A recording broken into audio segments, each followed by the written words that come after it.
கடந்த வாரங்களிலே நாம் சிந்தித்த பகுதிகள் உடன்படிக்கை பெட்டியை பற்றி சிந்தித்தோம். உடன்படிக்கை பெட்டியை பற்றி சிந்திக்கும் பொழுது உடன்படிக்கை பெட்டி மரத்தால் செய்யப்பட்டு அது மகிமையான பொன்னால் மூடப்பட்டது. அந்த உடன்படிக்கை பெட்டி அது புதிய ஏற்பாட்டில் இயேசுவாக இருக்கிறார். அந்த உடன்படிக்கை பெட்டி கிறிஸ்துவுக்குள்ள திருச்சபையாக நாம இருக்கிறோம் என்பது வேத மனிதர்கள் முதல் விளங்கி கொண்ட பரிசுத்தவான்கள் யாவருடைய வெளிப்பாடாக இருக்கிறது. நாம் ஒரு பிரசங்க வாக்கியத்தை முதலாவது வாசித்து எப்பொழுதுமே செய்தி ஆரம்பிக்கிறது நல்லது. ஏற்கனவே வாசித்த அந்த வசனத்தின்படியாக 68ஆம் 132ஆம் சங்கீதம், கர்த்தருக்கு ஸ்தோத்திரம். 132ஆம் சங்கீதம் 8வது வசனத்தை நாம் எல்லாரும் சேர்ந்து வாசிப்போம். 132:8. கர்த்தாவே, வல்லமை விளங்கும் பெட்டியுடன் நீர் உமது தாபர ஸ்தலத்திற்குள் எழுந்தருளும். கர்த்தருடைய நாமத்துக்கு மகிமை உண்டாவதாக. இந்த வல்லமை விளங்கும் பெட்டி ஆசாரியர்களாலே லேவியர்களாலே சுமக்கப்பட்டது. ஆசாரியர்கள் லேவியர்கள் காலத்திலே இது வல்லமை விளங்கும் பெட்டியாக சுமந்தார்கள். அடுத்த வசனத்தில் பார்க்கிறோம், உங்களுடைய ஆசாரியர்கள் நீதியை தரித்து உங்களுடைய பரிசுத்தவான்கள் கெம்பீரிப்பார்களாக. Shout and praise the Lord because of the God's power. யோர்தானை கடந்தார்கள். உடன்படிக்கை பெட்டியோடு யோர்தான் பிரிந்தது. செங்கடலை கடந்த பிறகு உடன்படிக்கை பெட்டியினாலே யோர்தான் பிரிந்தது. அடுத்தது எரிகோ உடைந்தது. அடுத்தது பெலிஸ்தியர் தேசத்திலே தாகோன் தலை கை கால்கள் துண்டு துண்டாய் தகர்ந்தது. கர்த்தர் வல்லமையான பயங்கரமான காரியங்களை தம்முடைய பிள்ளைகளுக்கு அற்புத அடையாளமாக இஸ்ரவேலருக்கு செய்தார். அவர்கள் அதிகலைக்கு நடுங்கி போகத்தக்கதாக பெலிஸ்தியருக்கு செய்தார். கர்த்தருடைய பெட்டி எப்பொழுது பிடிபட்டது என்று பார்க்கும் பொழுது ஏலியினுடைய காலத்திலே ஏலியினுடைய பிள்ளைகள் சரியான ஜீவியங்கள் செய்யவில்லை. கர்த்தருடைய பலியை அற்பமாய் எண்ணினார்கள். வெந்து போக வேண்டிய கரியை வெந்து போவதற்கு முன்னமே ஈட்டியால் குத்தி பச்சையாய் எடுத்து அவர்கள் தனித்து சாப்பிட்டார்கள். தேவனை கனம் பண்ணவில்லை. அப்படிப்பட்ட காலத்திலே ஏலியும் மரித்தார், ஏலியுடைய பிள்ளைகளும் மரித்தார்கள்.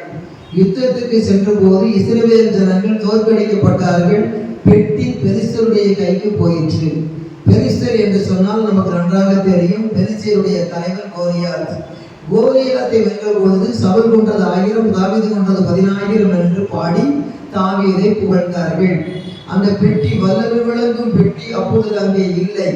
சவுலால் ஆட்சி செய்யப்பட்ட 40 வருஷம், தாவீதால் ஆட்சி 40 வருஷம், சாலோமோனால் ஆட்சி செய்யப்பட்ட 40 வருஷம். அங்கெல்லாம் பெட்டி இருக்கிறதை நாம் பார்க்கிறோம். ஆனால் பெட்டி பிடிபட்ட போது அந்த பெட்டியை கொண்டு வந்தது யார்? அதை தாவீது தான் திரும்ப கொண்டு வந்தார். சவுல் காலத்தில் கூட பெட்டியின் வல்லமை காணவில்லை. அதற்கு பிறகு பிடிபட்டு போன பெட்டியை தாவீது கொண்டு வந்தார். சாலமோன் அந்த பெட்டியை வைத்திருந்தும் அதை சரியாக மதிப்பு கொடுக்கவில்லை. இப்படியெல்லாம் சரித்திரத்திலே கொண்டும் பின்னுமாக போய் கொண்டிருக்கிறது. ஆனால் பிரசங்க வாக்கியத்தில் படித்தோம், உடைய வல்லமை விளங்கும் பெட்டியுடன் இந்த தாபர ஸ்தலத்துக்குள் எழுந்தார்கள். தாபரம் என்றால் தாபரிக்கும் ஸ்தலம். ஆதாம் ஏவாளோடு தாபரித்தார். அதற்கு பிறகு இஸ்ரவேல் ஜனங்களை சந்திக்க அவர்கள் ஆசரிப்பு கூடாரத்திலே தாபரித்தார். பிறகு சாலமோனுடைய ஆலயத்திலே தாபரித்தார். பிறகு வர வர கைகளினால் கட்டப்பட்ட ஆலயத்தை தாண்டி அவர் நம்மையே நீங்களே என்னுடைய ஆள் நமக்குள்ளே தாபரிக்கிறார். ஆண்டவர் நமக்குள்ளே தாபரிக்கிறத தங்கி இருத்தல். தாபர ஸ்தலம் என்பது மகாபரிசுத்த ஸ்தலமாக இந்த காலத்தில் இருந்தது.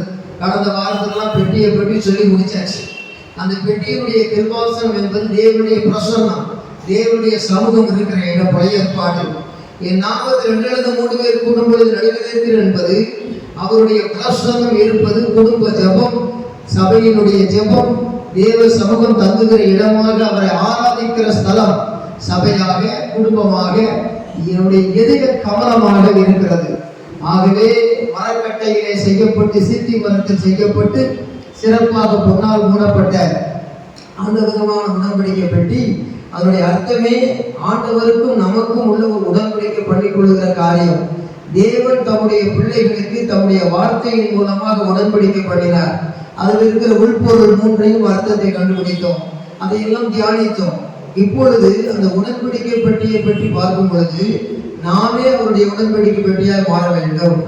அதாவது அந்த மரத்திலே செய்யப்பட்ட உடன்படிக்கை பெட்டியிலே வல்லமை விளங்கினது போல அது ஒரு விசை வல்லமை இல்லாததாய் காணப்பட்டு பெலிஸ்தர் கையிலே பிடிபட்டாலும், இஸ்ரவேல் தோற்கடிக்கப்பட்டாலும் அது பெலிஸ்தருக்கு பயங்கரத்தை உண்டாக்கி மறுபடியும் இஸ்ரவேல் பக்கமாக தாவீதினால் கொண்டு வரப்பட்டது எருசலேமிலே.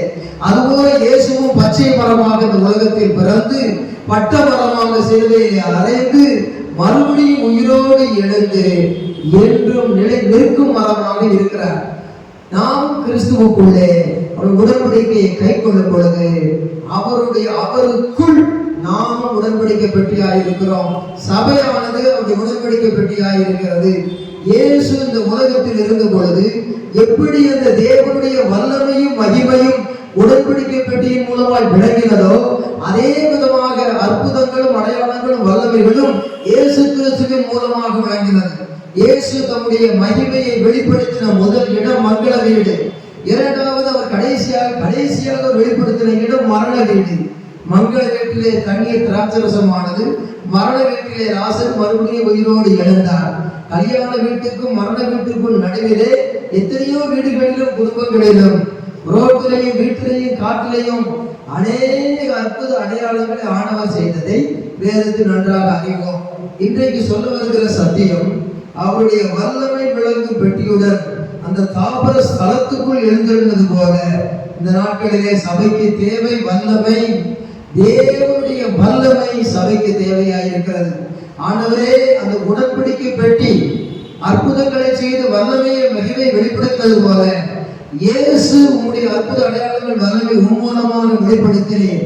பிற்பாடு என்னை விசுவாசிக்கிறவர் நான் செய்த கிரிகளை தானும் செய்வான், என்னிலும் பெரிய கிரிகளை செய்வான் என்று சொல்லி உம்முடைய விசுவாசத்தை பேதுரு, பவுல், அவருடைய ஊழியர்களாகிய அநேகர் மூலமாக அந்த வல்லமை அவரை போல கிரியைகளை நடப்பிக்கிற காரியங்களை வெளிப்படுத்தினார். அதற்கு பிறகு அவருடைய உடன்படிக்கை பெட்டிய வல்லமை இயேசுவுக்குள்ளும் சபைக்குள்ளும் விளக்கினது போல மார்க்கு சுவிசேஷத்திலே விசுவாசிக்கிற எல்லாரும் காண்பிக்கிற அடையாளம் என்னவென்றார் என்று சொல்லி அவர்கள் வியாதிஸ்தரை சுகமாக்குவார்கள், வைப்பார்கள், மரித்தோரை எழுப்புவார்கள், அவர்கள் வாழ்க்கையிலே அவர்கள் ஊழியத்திலே பிசாசுகளை துரத்துவார்கள் என்று சொல்லி சபையை பார்த்து விசுவாசிக்கிறவன் என்ற ஊழியம் பவுல், அப்போஸ்தலன், பேதுரு போன்றவர்களை கொண்டு செய்தவர் தனித்து ஒரு வல்லமையான ஊழியக்காரனை கொண்டு மாத்திரமல்ல, those who are all believers in Christ, God expect them to do miracles for his name's glory. யாரெல்லாம் திருச்சபையாக கிறிஸ்துவுக்குள் இருக்கிறார்களோ அவர்களெல்லாம் தன்னுடைய வல்லமையை மகிமையை வெளிப்படுத்த வேண்டும் என்று சொல்லி singular apostles, not only by singular apostles, plural of believers, விசுவாசிக்கிறவர்கள்லாம் நடக்கும் அடையாளங்கள் என்று சொல்லி சபை எதிர்பார்க்கிறார். சோ அந்த பழைய ஏற்பாட்டு வசனத்தின்படி உம்முடைய வல்லமை விளங்கும் பெட்டியுடன் நீ தாபர ஸ்தலத்துக்குள் எழுந்தருளும் என்று சொன்னால், in our heart, in our family, in our church, through us God want to reveal his power to the Gentiles of this world. நம் ஒவ்வொருவருடைய குடும்பத்தின் சபையின் மூலமாக வல்லமையை வெளிப்படுத்த அவர் சித்தமுள்ளவராக இருக்கிறார். கர்த்தருடைய நாமத்துக்கு மகிமை உண்டாவதாக. வேதத்திலே அநேகர் உடன்படிக்கை பெட்டியை கொண்டு வந்தார்கள், சுமந்தார்கள் என்றெல்லாம் சொல்லி இருக்கிறது. ஆனால் உடன்படிக்கை பெட்டியின் வல்லமையை விளங்க பண்ணுகிறவர்களாக ஆசாரியர்கள் காணப்பட்டார்கள், லேவியர்கள் காணப்பட்டார்கள். பழைய ஏற்பாட்டு காலத்திலே, புதிய ஏற்பாட்டு காலத்திலே அப்போஸ்தலர்கள் காணப்பட்டார்கள். விசுவாசிகள் எல்லாரும் ஒருமுனப்பட்டு ஜெபித்த பொழுது கூடியிருந்த இடம் அசைந்தது. பேதுருவே ஜெயிலுக்குள்ள மாட்டிக்கிட்டாரு. ஆனால் விசுவாசிகள் எல்லாரும் ஒருமுனப்பட்டு ஜெபித்த போது கூடியிருந்த இடம் அசைந்தது என்றால், through believers God want to reveal his glory and power for his name. ஆண்டவர் தம்முடைய விசுவாசிகள் மூலமாக தம்முடைய வல்லமையை வெளிப்படுத்தும்படியாக, மகிமையை வெளிப்படுத்தும்படியாக விரும்புகிறார். அல்லேலூயா சொல்லுமா? அல்லேலூயா, அல்லேலூயா, அல்லேலூயா. அந்த நேரத்திலே தேவனுடைய தாபரஸ்தலமாக நாமே காணப்பட வேண்டும். சில சரித்திரத்தை ஒரு கண்ணோட்டம் பார்த்துவிட்டு தொடர்ந்து தேவ செய்திக்கு போகலாம். வேதத்தை எடுத்து போதுமான அளவுக்கு வீட்டிலே வாசிக்கும் பொழுது நான் சொல்லுகிறதெல்லாம் ரைட் டிக் பண்ணிக்கிடுங்க. வேதம் வாசிக்கும் பொழுது டிக் பண்ணிக்கிடுங்க, எடுத்து வாசிக்கிறது இல்லை. பிடிப்பட்ட பெட்டியானது பெலிஸ்தரிடத்திலே இருந்தது. நல்லா கவனிக்கணும். பெலிஸ்தரிடத்துல பிலிஸ்டியன்ஸ் அவங்க பக்கத்துல இருந்தது. அவங்க என்ன செய்தாங்கன்னா, இஸ்ரவேலர் தோற்று போயிட்டாங்கன்னு சொல்லி வீராப்புல பிடிச்சு வச்சிருந்தாங்க பெட்டியை வச்சிருந்தா, அவங்க வணங்குகிற விக்கிரகம் தாகோன் சிலை தலை கை காலெல்லாம் முடிஞ்சு விழுந்த உடனே அவங்களுக்கு எல்லாம் மூலவியாதி வந்தது, பைல்ஸ். அந்த மூலவியாதி வந்த உடனே பெரிய கஷ்டங்கள் துன்பங்கள் அனைத்தும் வந்த உடனே இஸ்ரவேலுடைய தேவன் நமக்கு விரோதமாய் அவர் கோபத்தை காமிக்கிறாரப்பா, அதனால இந்த உடன்படிக்கை பெட்டிய திருப்பி எல்லாரும் எங்க அனுப்பிச்சிடணும், இஸ்ரவேல் நாட்டுக்கு அனுப்பிடணும்னு சொல்லி கிடாரிகள் 2 கொண்டு வந்தாங்க. கிடாரின்னு சொன்னா பசுக்கள், கன்றுக்குட்டியை ஈன்ற பசுக்களுக்கு பேர் கிடாரி. அந்த 2 பசுக்களை கொண்டு வந்து, கன்றுகளை ஈன்ற பசுவை கொண்டு வந்து வண்டியிலே கட்டி உடன்படிக்கை பெட்டி அதுல ஏற்றி அங்கிருந்து அனுப்பிச்சு விட்டாங்க. எங்கிருந்து? பெலிஸ்தரிடத்திலிருந்து. தங்கத்துல சுந்தரி செய்து அதுல வண்டியில வைத்து ஆண்டவருக்கு காணிக்கையா கோபம் தனியட்டும்னு சொன்ன மாதிரி அனுப்பிச்சு வச்சாங்க. அந்த வாகனம் எல்லாம் சுந்தரி வாகனம், நந்தி வாகனம் எல்லாம் அந்த காலத்திலேயே காணப்பட்டதுதான்.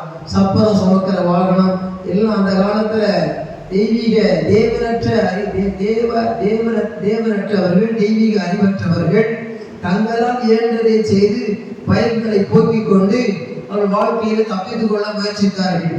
தேவனுடைய வல்லமை விளங்கும் பெட்டியானது அநேக அற்புதங்களை செய்து யோர்தானை பிரித்தது, எரிகோவை உடைத்தது, பெலிஸ்தர் அது இஸ்ரவேலருக்கு சாதகமாக வல்லமையான அற்புதம். ஆனால் இங்கே பாதகமான ஒரு அற்புதம் தான் நடக்கிறது. என்னவென்றால் பெலிஸ்தியர்கள் கண்டு கதிகலங்கி போனார்கள். இப்பொழுது அந்த வண்டிகளை ஏற்றி எங்கே அனுப்புகிறார்கள்? அபினதாபினுடைய இடம் வரைக்கும், பெத்சிமேசின் மேட்டு வரைக்கும் அனுப்புகிறார்கள். பெத்து எங்கெல்லாம் வருதோ அதெல்லாம் இஸ்ரவேல் தேசத்தினுடைய பேர். பெத்சாயிதா மீன் பிடிக்கிறவர்களின் வீடு, பெத்கேர் தேவனுடைய வீடு, பெத்பகே அத்திப்பழத்தின் வீடு, பெத்லகேம் அப்பத்தின் வீடு. அதுபோல இது பெத்சிமேஸ் இஸ்ரவேலின் எல்லைகள் வரைக்கும் வந்தது. அந்த பசுமாடுகள் கொண்டு வந்த நேரத்தில் அபினதாப் வீட்டுக்கிட்ட வந்த உடனே அபினதாப் வீட்டுல வச்சாச்சு. அபினதாபுக்கு 3 பிள்ளைகள், அகியா, எலியேசர், மூசா. இவர்கள் வீட்டில் 20 வருஷ காலம் அங்கே இருக்கிறது. அவங்களுடைய வீட்டுல 3 மாத காலம் இருக்கிறது. அப்புறம் இப்போ என்ன நடக்குது? அங்க இருக்குது. அப்படி இருக்கிறதான நேரத்துல அதை பார்த்து பழகி போச்சு. யாருக்கு? ஊசாவுக்கு. எலியேசர் பிற்பாடு இருந்தாரா இறந்தாரா தெரியல. நான் சொல்ற எலியேசர் ஆபிரகாமுடைய எலியேசார் அல்ல, இது எலியேசர் இவ்வளவு பேர் கன்ஃபியூஷன் நேம்ஸ். அந்த எலியேசர் இவருக்கு முதிர்ந்த வயது வரைத்திருக்கலாம். அபினதாபுடைய வீட்டில் இருந்து அகியா ரதத்தில் முன்னே நடக்கவும், அருகிலே மூசா நடக்கவும் அங்கே ஒரு சப்பரம் ஒழுங்கு செய்யப்படுது. சப்பரங்கிற வார்த்தை பைபிள் இல்லை, நான் புரிஞ்சுக்கிட்டு ஞாபகத்துக்கு சொல்றேன். அங்க ஒரு வண்டி பெட்டி ஏறாகுது. என்ன பெட்டினா பசுமாடு சமக்கிற பெட்டி இல்லை. அங்க காளமாடுகளை பிடித்தார்கள். காளமாடுகளை பிடித்து அதிலே அந்த வண்டியை ஏற்படுத்தி அந்த வண்டியில உடன்படிக்கை பெட்டியை ஏற்றி அதை அங்கிருந்து பெத்சிமேசின் மேட்டிலிருந்து அபினதாப் வீட்டிலிருந்து அப்படியே கொண்டு போறாங்க. ஏன் கொண்டு போறாங்கன்னா அரச கட்டளை. எப்பொழுதுமே எருசலேமுக்கு வர வேண்டும் என்பதுதான் பெட்டி எதிர்பார்ப்பு. இப்பொழுது அபினதாபுடைய வீட்டிலிருந்து போகிற வேளையில அந்த அபினதாப் வீட்டிலிருந்து புறப்பட்டு போகும் பொழுது 50,000 பேர் செத்தார்கள். ஏறட்ட உடன்படிக்கை பெட்டிய எட்டி பார்த்தான், 50,000 பேர் அவுட்டு.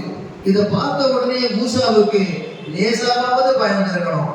அவன் ரொம்ப சபாஷா கொண்டு போகலாம்னு நினைச்சேன். ஈஸியா ஓடிட்டு போறான். அகியா முன்ன போக, அருகில மூசா போக, பெட்டி வந்து அந்த ஒரு நாளின் களம் என்ற இடத்துல வந்த உடனே மாடுகள் மிரண்டது. அந்த வீரயம் தீர்க்கதரிசிய பார்க்கும் பொழுது அவன் ஏறி போன கழுத தேவதூதனை கண்டு அங்கேயும் இங்கேயும் மிரண்ட மாதிரி இந்த மாடுகள் மிரண்டது. ஏனென்றால் அந்த மூசாவுக்கு சத்தியம் தெரியும். அந்த இஸ்ரவேலுடைய எல்லையில் இருந்து அவன் நன்றாக அறிந்திருக்கிறான். அதை கொண்டு போக வேண்டிய விதம் என்னன்னு கேட்டா, அதை லேவியர்கள் சுமக்க வேண்டும். இதே மாதிரி உடன்படிக்கை பெட்டியில இங்க ஒரு கோல் வந்து பாய்ச்சி, இங்க ஒரு கோல் பாய்ச்சி, கட்டை சித்தி மரத்துல செய்யப்பட்ட கட்டையில தங்கத்தால் தகடு போட்டு, இதையும் தங்கத்தகடான பெட்டிய, இந்த மரத்தில் தங்கத்தகடு சுட்டப்பட்ட பெட்டியை இங்கேயும் ஒரு கோல் தங்கத்துல சுத்தி போட்டு இந்த வளையத்துல சொருவி பின்னால 2 பேரு முன்னால 2 பேரு சுமந்துக்கிட்டு போனோம். அப்படிப்பட்ட மனிதன், தேவனுடைய படைக்கப்பட்ட சிருஷ்டிப்பாகிய மனிதன், லேவியர்கள் ஆசாரியர்கள் சுமக்க வேண்டிய பெட்டிய பசுமாடு சம்மந்தானுக்கு பிரியமில்லை, அவன் தெரியாம செய்தான். இவன் காலமாடு போட்டு தெரிஞ்சும் செய்தான். ஆனா தெரிஞ்சு செய்தவனுக்கு பழகி பாலும் குளிக்கிற மாதிரி 20 வருஷம் வீட்டுல இருக்கிற நேரத்துல ஊசாவுக்கு ரொம்ப சைஸா பெட்டி இருக்குது, இதை நைஸா கொண்டு போயிருந்தாலும் இஷ்டத்துக்கு சுமக்கிற குடிக்க அந்த சோம்பேறி மாதிரி கொண்டு போயிருக்கிறான். அது அசைக்கு அங்குமிக்கும் ஆடும் பொழுது அதை போய் அப்படி நிறுத்தி பார்க்க அப்படிச்சா பாருங்க, ஊசாவை கற்று அடித்தார், அவன் செத்தான். ஒரு பயம் உண்டாகி போயிற்று. இந்த நேரத்திலே தாவீது அங்கே இருந்து அருகில் இருக்கிற ஓபேதியேதோமுக்கு கொண்டு போகப்படுவதற்கு அனுமதித்தார். காரணம், அவருக்கு இந்த பெட்டியை கொண்டு வர பயமாயிருந்தது. தன்னுடைய தகுதியின்மையை உணர்ந்திருக்கலாம். ஊசாவுடைய மரணம், 50,000 பேருடைய மரணம், இதெல்லாம் ஊசாவுக்கும் பயம் உண்டானது. ஊசாவுடைய காரியம் மற்றவர்களுக்கு பயத்தை உருவாக்கினது. தாவீதுக்கு பிற்பாடு பயத்தை உருவாக்கினது. மாடுகள் மிரண்டது, ஊசா செத்தான். பிறகு ஓபேத் ஏதோம் என்றால் ஏதோம் தேசத்தின் ஊழியர். இந்த ஏசா என்பவனுக்கு ஏதோம் என்ற பெயர் அங்கிருந்து வழிவகுத்து வருகிறது. இந்த ஏதோம் என்ற இடத்தில் உள்ள ஊழியன் ஏதோமின் ஊழியர். ஓபேத் ஏதோம் என்றால் ஏதோமின் ஊழியர் என்று அர்த்தம். அந்த விளக்கத்தை நாம் புரிந்து கொள்ள வேண்டும். அவன் நல்ல ஒரு லேவியன், அவன் சத்தியத்தை அறிந்தவன். அவனுடைய வீட்டிலே பெட்டியை வச்ச உடனே பெலிஸ்த தேசத்திலே பயத்தை உண்டாக்கின பெட்டி, ஏற்கனவே இஸ்ரவேலருக்கு ஜெயத்தை உண்டாக்கின பெட்டி, இந்த ஓபேதியேதோமுடைய வீட்டிலே நல்ல ஆசீர்வாதத்தை கொண்டு வந்தது. அறிக்கை சொல்லுவோமா? அல்லேலூயா, அல்லேலூயா, அல்லேலூயா. வாழ்க்கை பயணத்திலே நீங்கள் தூணாய் வருபவரே, வாழ்க்கை பயணத்திலே வெளிப்படுவோடு தூணாய் வருபவரே, வார்த்தை உணவா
பசுமாடு கிடையாது, காலமாடு கிடையாது.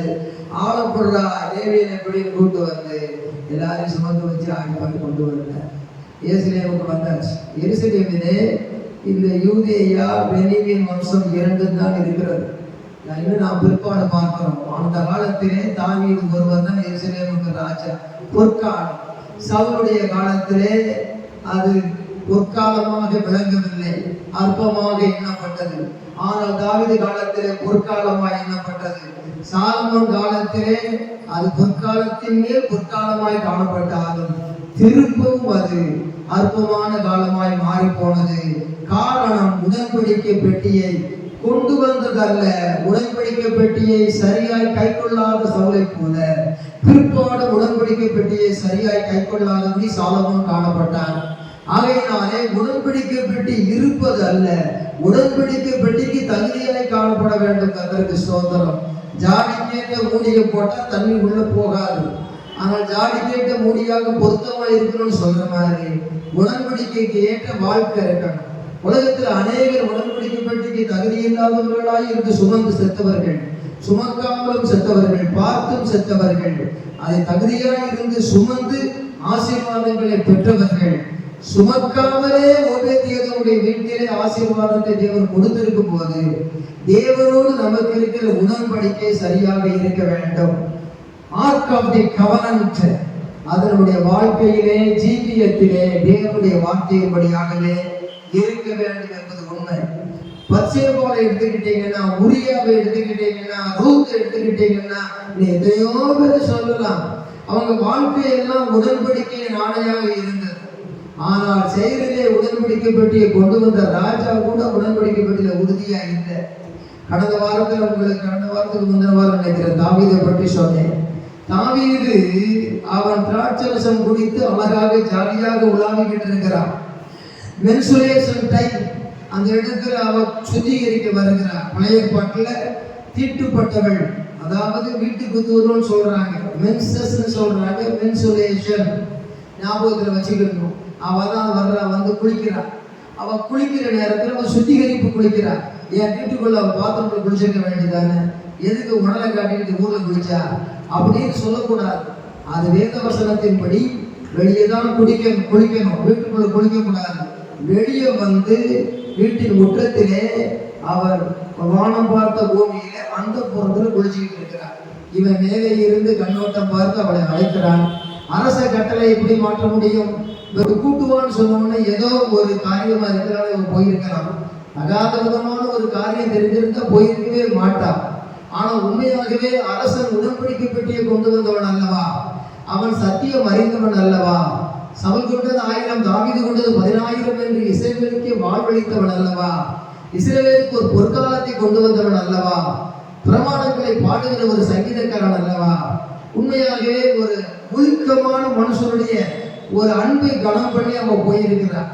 பத்சேபாள் என்றால் கர்த்தருடைய ஆணை என்ற அர்த்தம். அப்படிப்பட்ட ஒரு சத்தியத்துக்கு கட்டுப்பட்டவள்.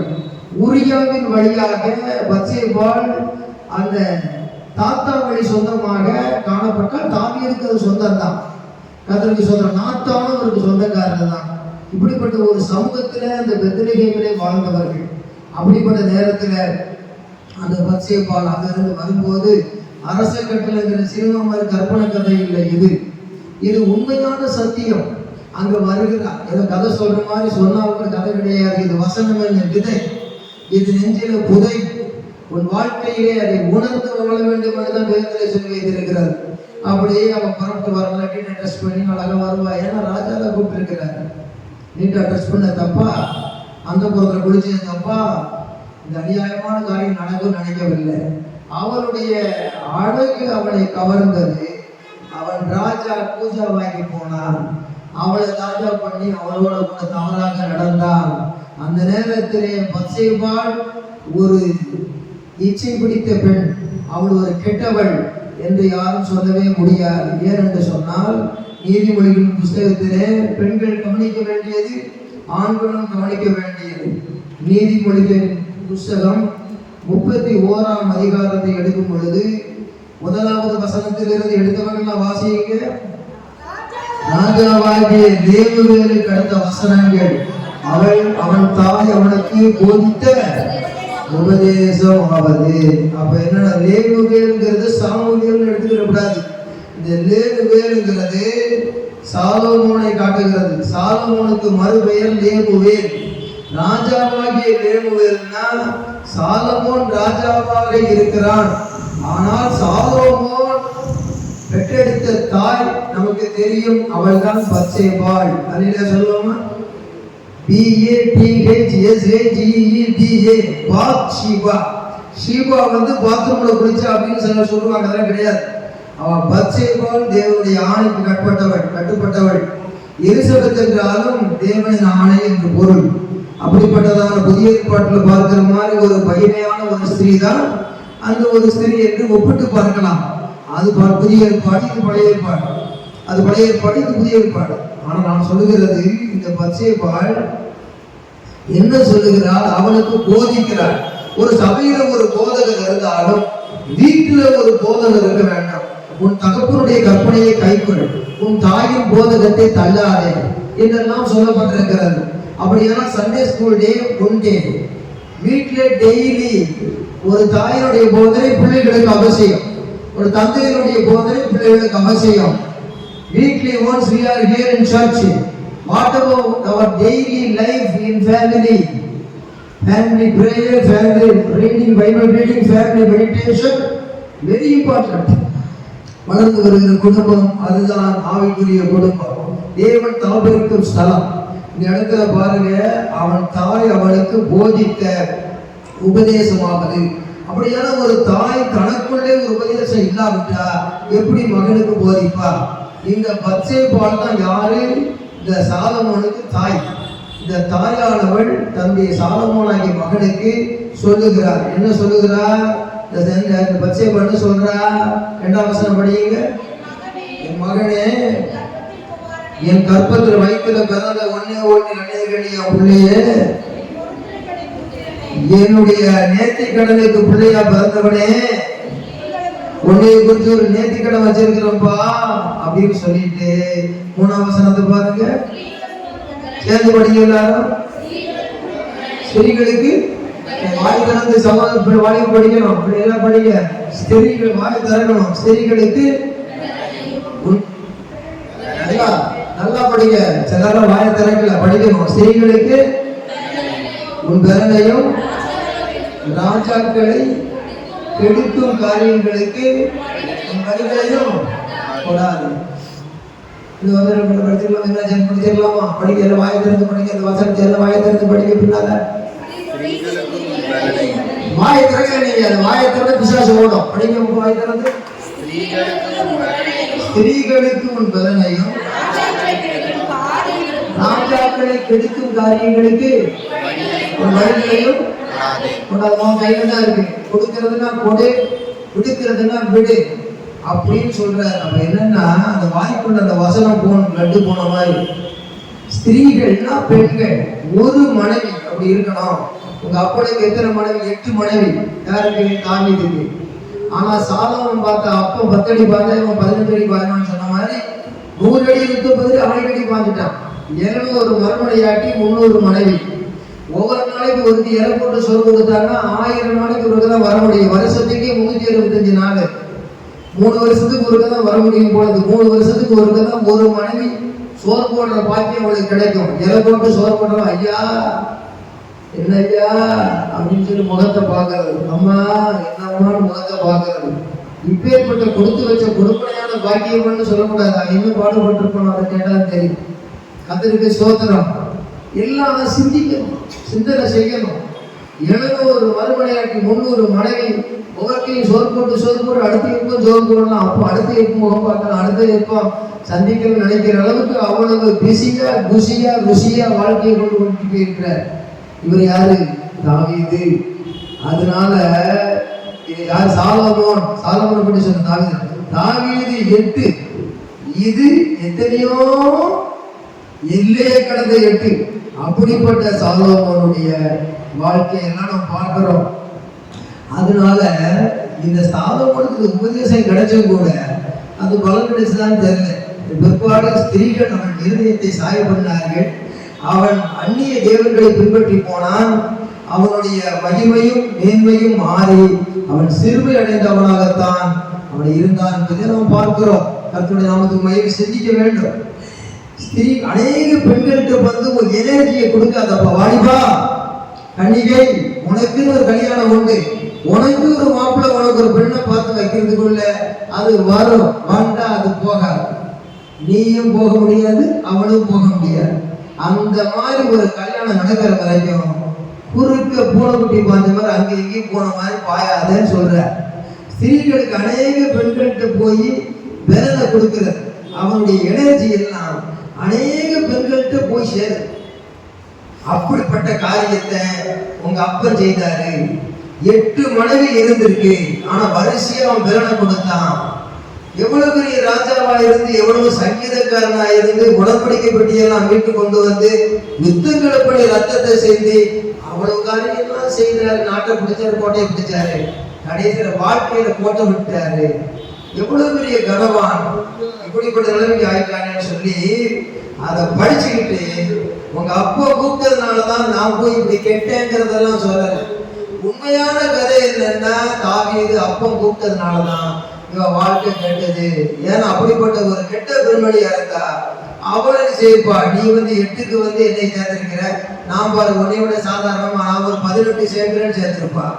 அவள் எவ்வளவு அழகுள்ளவள் என்று ராஜாவை கண்டிருக்கிறானா, எத்தனை வழியில போயிருந்திருக்கலாம். உத்தமமான பெண்மணி, அழகுள்ள பெண்மணி, அம்சமான பெண்மணி, அன்பான பெண்மணி, உத்தமமான பெண்மணி. ஏன் என்று சொன்னால் தன்னகத்தே இருந்த அந்த வாழ்க்கையில் ஏற்பட்ட இடர், இப்படி என்னை அரசங்கிற கட்டளையால கூப்பிட்டு நான் மிகவும் கனம் பண்ணி நினைத்தவன், எனக்கு வாழ்க்கையிலே இப்படிப்பட்ட ஒரு கனமான ஒரு எதிர்பாராத ஒரு காரியத்துக்கு என்னை ஆளாக்கி விட்டானே என்று சொல்லிவிட்டு அவன் எல்லாவற்றிலும் பொறுமையா இருந்தான். பத்சேபாளுக்கும் அந்த தாவீதுக்கும் ஒரு பிள்ளை பிறந்தது. அந்த பிள்ளையை கர்த்தர் அடித்தார். அது கேவலமாக இருந்தது. அந்த பிள்ளை மதித்தது. 7 வருஷம் இளவு கொண்டான். அதுக்கு பிறகு என்ன செய்தான், தன்னுடைய தவறு மறைக்கிறதுக்கு உரையாவ தனக்கு சாதகமா கொண்டு வந்து, நீ வீட்டுக்கு போய் போய் இருன்னு சொல்லி போர் முனையில நின்னவனை கூப்பிட்டு வீட்டுக்கு போன்னு சொன்னா, நான் உடன்படிக்கை பெட்டி யுத்தத்தில் இருக்கிறது, உடன்படிக்கை பெட்டியோடு வல்லமையான போர் நடந்து கொண்டிருக்கிறது, நான் போக மாட்டேன் என்று வீட்டை சுத்தின பூனைக்குட்டி மாதிரி படுத்துக்கிட்டான். திரும்ப அவனுக்கு வேண்டிய உணவுகள் எல்லாம், அவனுடைய உணர்ச்சிகளை எல்லாம் தூண்டிவிடக்கூடிய உணவுகளை கொடுத்து அவனை பூஸ்ட் பண்ணி வீட்டுக்கு போறையா இல்லையான்னு பார்த்தா மறுபடியும் படுத்துக்கிட்டான். உடனே யுத்தத்துக்கு தான் போய்த்தோல விட்டு வெறுப்ப போக வேண்டிய நல்ல மனிதனை, போகிறது நல்லது இருக்க வேண்டியவனை தவறான வழி இழுத்து நடத்துறது மாத்திரமல்ல, அவனிடத்திலே அவனுக்கு ஒரு செய்தி அனுப்பி எல்லாரும் பின்னால வாங்கிட்டு அவனை முன்னால விட்டுருங்க, தனித்து அவன் செத்து தொலையட்டும் சொல்லி பாவம் பழி என்று சொல்லுவார்கள். கோபம், பாவம், பழி என்று சொல்லி பட்டயத்துக்கு இரையாக்கி விட்டான். அந்த உரியா மறிச்சதுக்கு ஒரு 7 வருஷம் இளவு கொண்டாடினார்.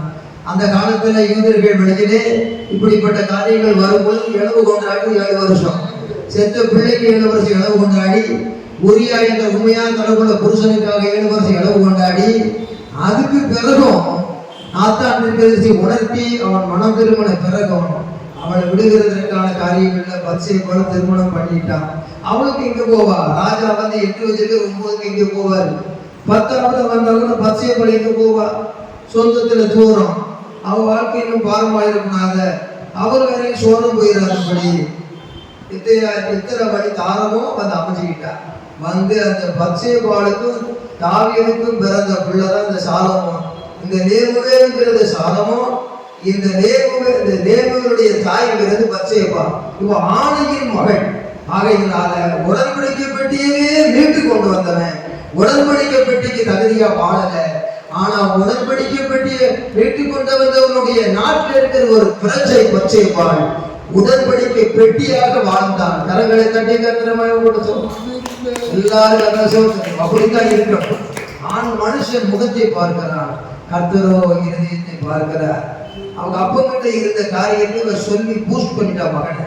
லைஃபை வேஸ்ட் பண்ணிடாதடா, இதெல்லாம் ஒரு நாள் கூத்துக்கு மேசிய வச்சா மேடையில் இருக்கும், பல நாள் பார்த்தா அவனுக்கு பரிதாபம் உண்டாயிரம் சொல்லி கொடுக்குறான். 3ஆம் வசனத்தை பாருங்க, ஸ்திரீகளுக்கு ஒரு பலனையும் ராஜாக்களை கெடுக்கும் காரியங்களுக்கு, ராஜாக்களா இருக்கக்கூடிய பிரபுக்களா இருக்க வேண்டிய வழியெல்லாம் எடுத்து போடுறவங்க அப்ப எடுத்து போட்டாத. 4ஆம் வசனம், திராட்சை ரசம் குடிப்பது 2 நேரம் பிரஸ் பண்றான். வேறு சாலமோன வேற யாருக்கும் சொல்லல, உங்க அப்பா ஒரு ராஜா, நீ அடுத்தது நீ ஒரு ராஜா ஆக போகிற.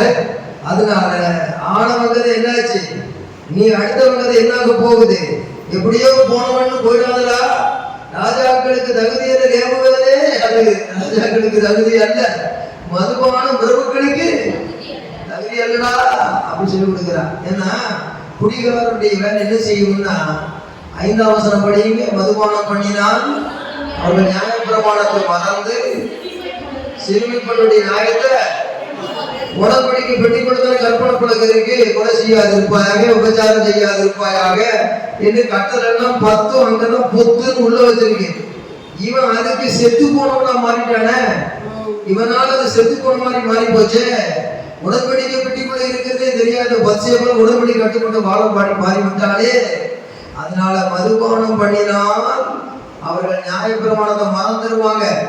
திராட்சரசம் நல்லா ஃபுல்லா போதை குடிச்சவங்க கொஞ்சம் குடிக்கிறவன் பிராண்டி விஸ்கி நல்லா தூக்கி கொஞ்சம் அப்படியே ஃப்ரீ ஆகலாம், உடம்பெல்லாம் பலபலன்னு ஆகும், தளதளன்னு ஆகும், முகமெல்லாம் கலையா மாறும். இந்த மாதிரி விஸ்கியை குடிக்க, இந்த மாதிரி பிராண்டியை குடிங்க, இந்த மாதிரி கொஞ்சம் திராட்சரசத்தை குடி, திராட்சரசம் குடி, அதை போதையாக்கி அவன் கொடுக்குற பாதம் ஆகிற மாதிரி ஒரு நல்ல திராட்சரசத்தை குடி, சுவையான நிறமான மனமான திராட்சரசத்தை குடி வேண்டாம்னு சொல்லல.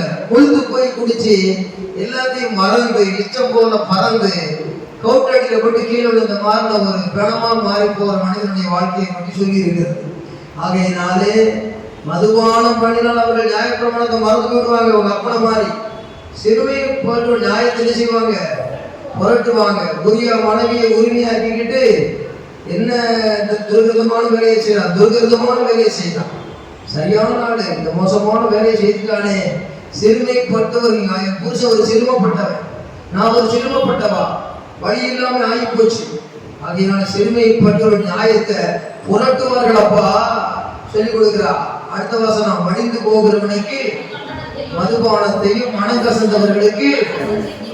அதுக்கு என்னது, அதுக்கு ஒரு வேலை இருக்குது. அதாவது செத்து போக போறான், இவன் பிழைக்க மாட்டான், அவனை கையும் காலம் வெட்டிட்டாங்க, அவன் சாகுறதுக்கு உறுதி, 2 காலும் இல்லை 2 கையும் இல்லை, துடிச்சுக்கிட்டு கிடக்கிறான். கொஞ்சம் போதையை ஊத்து, ஏன்னா சாகுற போது துடிச்சு சாகுறானே, அது இறக்க சாவு, அதுக்கு ஊத்தலாம். மடிந்து போகிறவனுக்கு மதுபானத்தை கொடுக்கலாம். மனம் கசந்தவர்களுக்கு திராட்சரசத்தை கொடுக்கலன்னா பைத்தியம் பிடித்தவன், மனம் கசந்து போய் கீழ்பாக்க ஹாஸ்பிட்டல்ல இருப்பான். அவன் என்ன செய்வான்னா அவனுக்கு கொடுக்க மாட்டாங்க, தலையில் போய் இப்படி முட்டுவான், திடீர்னு பார்த்து அடுத்தவன் அடிப்பான், திடீர் கத்தி எடுத்து குத்த போவான். அவன் மன கசப்புனால அவன் ஒரு குழப்பவாதியா மாறி இருக்கான். இவனை தூக்க போறதுக்கு என்ன வழி? மனம் ஏதோ கசப்புல பாதிக்கப்பட்டு ரொம்ப கொலப்ஸ் ஆயிட்டான். இவன் நம்ம வெட்டி கொன்னா பாவம், கொஞ்சம் ஊத்தி விட்டுரு, பேசாம தூங்கட்டும், ஏன் அவனால தீமை வரக்கூடாது. அந்த மாதிரி கூட மடிந்து போய் சாக போல துடிச்சு சாகாம கூட கைத்தியக்காரன் அநேக நாசம் பண்றான். அவனுக்கு வந்து ஹீலிங் ஆகுற வரைக்கும் கொஞ்சம் கொடுத்து மூலையில படுக்க போட. ஆனா ராஜா மாதிரி வச்சிருக்கும் பொழுது நீ வந்து பூஜாவா போகாதேங்கிறத சுட்டி காட்டி தெளிவா சொல்றான். அல்லையா சொல்லுவோமா? ஆமா. 7ஆம் வசனம், அவன் குடித்து தன் குறைவை மறந்து தன் வருத்தத்துக்கு அப்புறம் அடையாது இருக்கட்டும் சொல்லியிருக்கு. ஆகையினால அந்த காரியத்துக்காக ரொம்ப ஞானத்தை கொடுத்து வளர்க்கணும்னு சொல்ற. 6ஆம் வசனத்தை படிங்க. 8ஆம் வசனம், ஊழியனுக்காக திட்டவர்கள் நியாயத்துக்காக வாயை திறந்து நீதியா நியாயம் தீர்த்து சிறுமை எளிமையோட நியாயம் செய். இவா பித்த பிள்ளை நான் ஏறிதுங்கிறா, அவ சொல்ற இது ஏன் பிள்ளைங்கிற, இன்னொரு தாம் பிள்ளைங்கிறா. சாலமோன் காலத்துல ஞானம் விளங்கத்தக்கதாக வாயை திறந்து பட்டயத்தை எடு, பிள்ளையை 2ஆ வெட்டு. உண்மையான தாய் சொல்ற, வேண்டாம் ஐயா அவனுக்கே கொடுத்துருக்கியா, பிள்ளை வெட்டாதீங்க அழுகுறா. அவன் கண்டுபிடித்தான், இதுதான் உண்மையான தாய், உணர்ச்சி பூர்வமாய் அழைக்கிறாள் என்று சொல்ற. அவன் என்ன சொல்றா, போடு 2 துண்டு ஆளு கொஞ்சம் கொண்டு. அவ பிள்ளை செத்து போச்சு, இதை சாப்பிடணும், எவ்வளவு துணிகரக்காரு. அவளை கையும் காலம் கேட்டு ஜெயில போல இவளுக்கு வந்து பிள்ளை கொடுத்த அனுப்பு. ஞானம் விளங்க வாயை திறந்தார். Teachings very important. The doctrines of the Bible, covenant of the ark of the covenant, at the same time family teaching, not only church teaching, personal Bible reading and meditation, personal self teaching. இது வாழ்க்கையில் இருந்து அவன் துணிகரமான காரியத்தை செய்ய மாட்டான். இந்த உடம்பு சும்மா இருக்காது. கண்ணு சாதாரணமானது இல்லை, காது சாதாரணமானது இல்லை, இந்த கையும் காலம் சாதாரணமானது இல்லை. அது ஒவ்வொரு நேரத்துக்கு ஒரு வேலை செய்யும். அதை சரியா பட்டியல் போட்டு கொள்ளுன்னு சொல்லல, அதை குதிரை கடிவாளம் போட்ட மாதிரி கொஞ்சம் உபவாசத்தை போட்டு கொஞ்சம் ஜெபத்தை பண்ணி கண்ணுக்கு அழகான காரியத்தை கொஞ்சம் நின்று கவனிக்க வேண்டும். ரத்த ஓட்டம் அது இருக்கும் போது சற்று புத்திசாலித்தனம் வேண்டும். தலையும் வெளுக்கும் வழுக்கும் நரைக்கும். அந்த வயது ஆனாலும் விருத்தாப்பியனான அவனுக்கு தலையும் வெளுக்கும் நரைக்கும் வழுக்கும். அந்தவனுக்கு அபிஷேகம் கொண்டு வந்து அங்க விட்டு என்னெல்லாம் காரியத்தை பண்ணினாங்க. பிற்காலத்திலே அவளை அவன் அறியவில்லை. பரிசுத்தவானாக மரித்து அவன் பரலோகம் போனான். ஆனால் அவன் கற்று அறிந்தவனாக இருந்தாலும் அவன் பட்டு தெளிந்தவனாக மாறினான். பட்டு தெளிந்தவன் என்றால் அடிபட்டு தண்டனைப்பட்டது. கற்று உணர்ந்தவனாக மாறினது பின்னே, பட்டு தெளிந்தது இடையில. கற்று அறிந்தது முதலிலே, பட்டு தெளிந்தது இடையிலே, முற்றும் உணர்ந்தது முடிவிலே. அவன் என்ன செய்தான்? இப்போ அவன் அறியவே இல்லை, பணிவிடை மாத்திரம் செய்தார். இவன் பாவத்தில் விழவில்லை. அவன் சுட்ட பாலை குடிச்சு பார்த்த கூட ஆகையினால இது வேண்டாம், இது சுடும். முதல்ல சுவையா இருக்குன்னு சாப்பிட்டு பின்னால வாய்ப்பு போன்னு தெரிஞ்ச போனவன் படிச்சு தெரிஞ்சுட்டான். அவன் என்ன செய்தான்? பரலோகம் போனான். அவன் சந்ததியிலே இயேசு வந்து பிறந்தார். ஆகவே வாழ்க்கையிலே நாம் பிரசங்கத்தை கற்று அறிந்தாலும், சில வேளைகளிலே சில காரியங்களை பட்டு தெளிந்தாலும், நாம் முற்றும் உணர்ந்தவர்களாய் இருக்கும் பொழுதுதான் அந்த பரிசுத்த வாழ்க்கை அடைய முடியும். நாம் சாகிற வரைக்கும் இந்த சரீரத்திலே பாவம் இருக்கத்தான் செய்யும். மாம்சத்தில் நன்மை வாசமா இருப்பதில்லை என்று தெளிவாக பவுல் சொன்னார். பவுல் அப்போஸ்தலன், நான் 2 நாளும் பாதிக்கப்படுகிறேன், இந்த மரண சரீரத்திலிருந்து யார் என்னை விடுதலையாக்குவார்? நிர்பந்தமான மனுஷன் நான். ஏனென்றால் ரோமர் 7ஆம் அதிகாரத்திலே நன்மை செய்ய வேண்டும் என்ற விருப்பம் என்னிடத்தில் இருக்கிறது, நன்மையோ என்னிடத்தில் செய்வது இல்லை. தீமை செய்கிற ஒரு பிரமாணம் என்னை ஆட்டி படைக்கிறது. நான் நன்மை செய்ய வேண்டும் என்று விருப்பம் இருந்தாலும் தீமையே செய்கிறேன். நிர்பந்தமான மனுஷன் நான்.